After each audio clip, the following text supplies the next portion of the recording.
Good morning, Eagles. My name is Wyatt. Our mission is to be prompt, polite, and prepared, and our vision is that every student will graduate with the skills necessary to be successful in a college or career. Today's show is on cartoons. Get ready, Eagles, because ENN starts right now.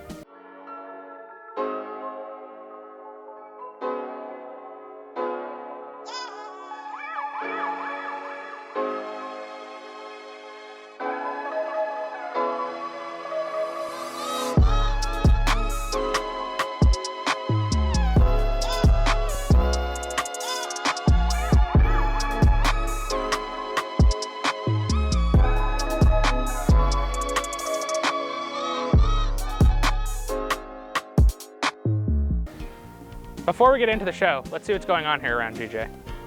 Youth Alive meets every Tuesday morning from 6:30 to 6:50 and Tuesday after school from 2:05 to 2:30 in 19220.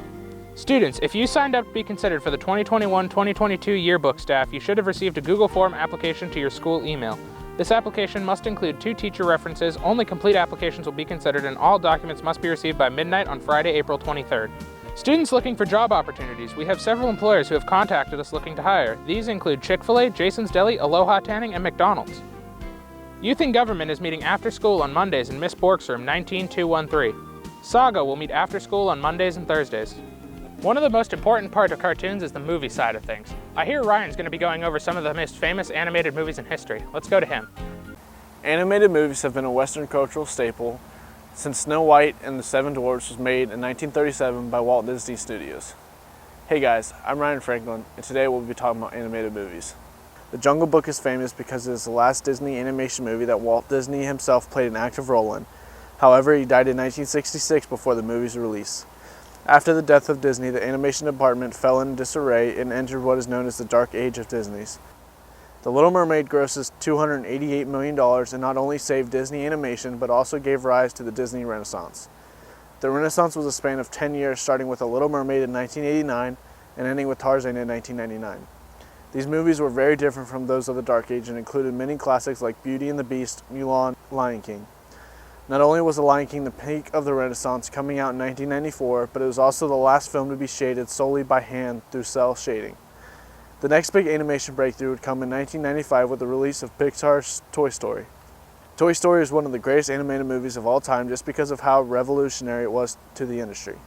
The most recent movie with a claim to fame is 2013's Frozen, which to this day remains the highest grossing animated film worldwide, excluding sequels or remakes. I'm Ryan, signing off from ENN. Thanks, Ryan. Animated movies are one of the most important part of cartoons. Another important part is The Simpsons. It's the longest running cartoon in history. Let's go to Chase to see what he knows about it. 32 years ago on this exact day, The Simpsons previewed their first ever episode on The Tracey Ullman Show. I'm Chase Moore, here to tell you a little bit more about that.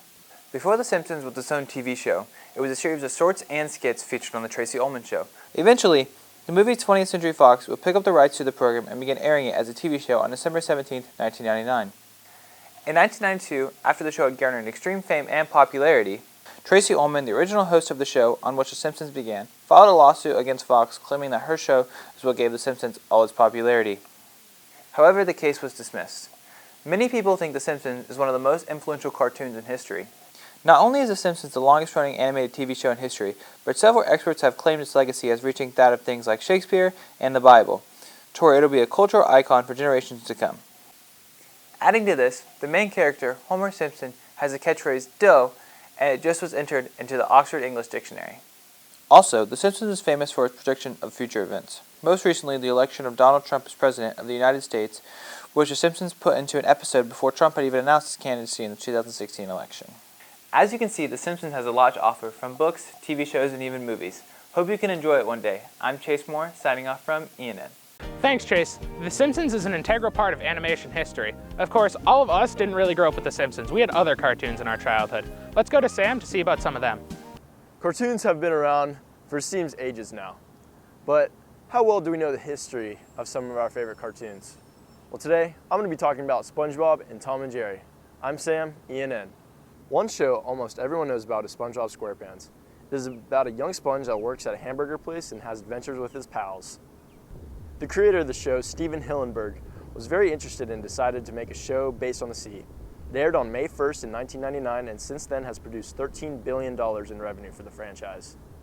Another American classic cartoon is Tom and Jerry. They live in the same house, and pretty much the whole time, Tom is trying to eat Jerry. Created in 1940 by William Hanna and Joseph Barbera, it has been a real treasure to people all over the world with its funny episodes. It has made more than $38 million so far in its lifetime. Well, Eagles, I'm glad I got to share a couple facts and history about a couple of my favorite cartoons. I'm Sam, ENN. Thanks, Sam. Cartoons are overall pretty cool. Unfortunately, that's all the time we have for today, Eagles. I'm Wyatt, signing off from ENN.